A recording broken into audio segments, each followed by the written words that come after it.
Hi friends, welcome to ZPH School Rampivalsa. Today's topic is My Little World of Questions Part 3. గత రెండు వీడియోల్లో మనం helping వెర్బ్స్తో ఎలా questions తయారు చేయాలో నేర్చుకున్నాం. కానీ హెల్పింగ్ వెర్బ్ లేకపోతే ఎలా క్వశ్చన్ తయారు చేయాలో మన లతికాని అడిగి తెలుసుకుందాం.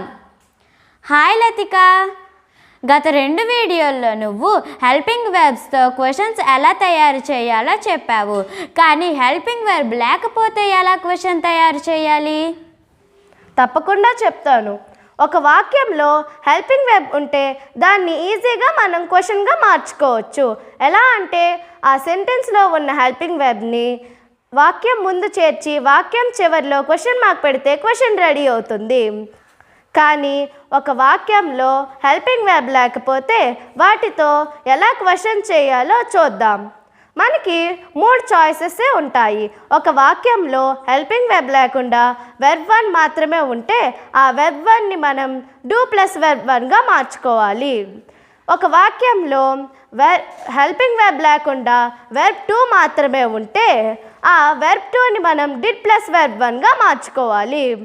ఒక వాక్యంలో హెల్పింగ్ వెర్బ్ లేకుండా వెర్బ్ 1 ఎస్ ఫామ్ మాత్రమే ఉంటే ఆ ఎస్ ఫామ్ని మనం డస్ ప్లస్ వెర్బ్ 1గా మార్చుకోవాలి.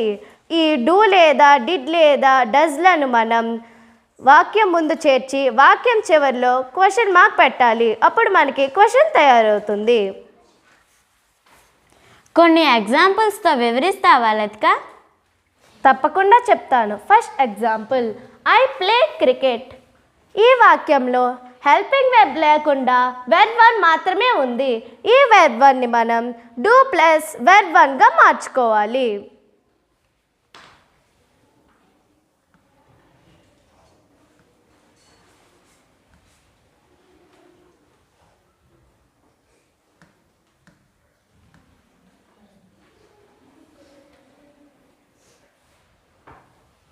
ఈ డూ అనే హెల్పింగ్ వెర్బ్ని మనం సెంటెన్స్ ముందుకు చేర్చుకోవాలి. సెంటెన్స్ చివరిలో క్వశ్చన్ మార్క్ చేర్చాలి.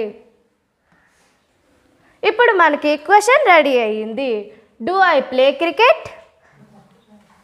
Next example, we ate biscuits. ఈ వాక్యంలో హెల్పింగ్ వెర్బ్ లేకుండా వెర్బ్ 2 మాత్రమే ఉంది. ఈ వెర్బ్ 2ని మనం డిడ్ ప్లస్ వెర్బ్ 1గా మార్చుకోవాలి.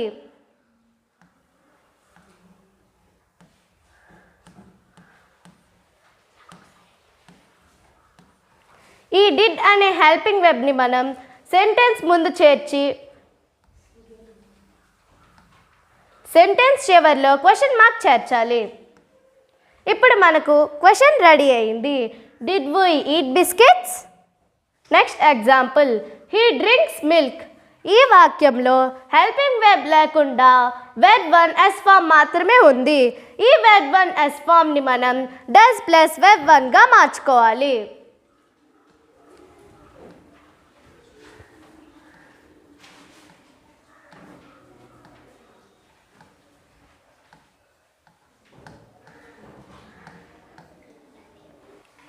ఈ డస్ అనే హెల్పింగ్ వెర్బ్ని సెంటెన్స్ ముందుకు చేర్చుకోవాలి.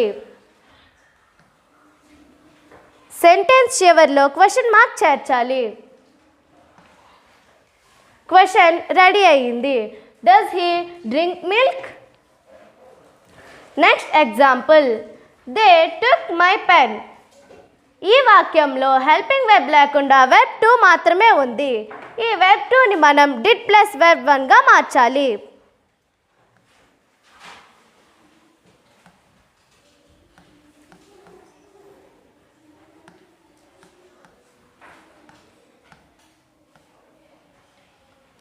ఈ డిడ్ అనే హెల్పింగ్ వెర్బ్ని సెంటెన్స్ ముందు చేర్చుకోవాలి. సెంటెన్స్ చివరిలో క్వశ్చన్ మార్క్ చేర్చాలి. క్వశ్చన్ రెడీ అయింది.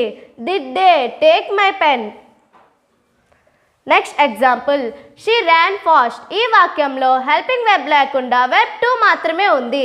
ఈ వెర్బ్ 2ని మనం డిడ్ ప్లస్ వెర్బ్ 1గా మార్చుకోవాలి.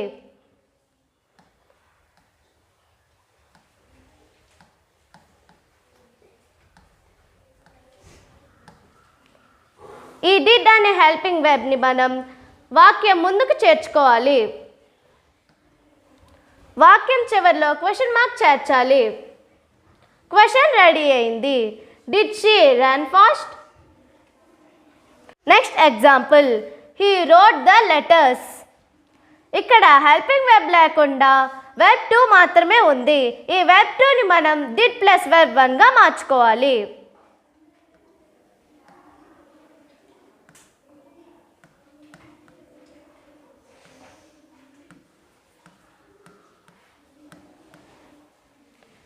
ఈ డిడ్ అనే హెల్పింగ్ వెబ్ని వాక్యం ముందుకు చేర్చుకోవాలి.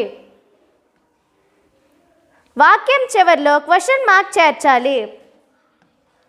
క్వశ్చన్ రెడీ అయ్యింది. Did he right the letters? నేను టెక్స్ట్ బుక్లో వాట్, వెన్, వేర్ అనే వర్డ్స్తో ప్రారంభమయ్యే సెంటెన్స్ను చూశాను. వాటి గురించి నువ్వు నాకు చెబుతావా? తప్పకుండా చెప్తాను. WH వర్డ్స్ గురించి నెక్స్ట్ వీడియోలో తెలుసుకుందాం. అంతవరకు సెలవు. Have a nice day. Thank you.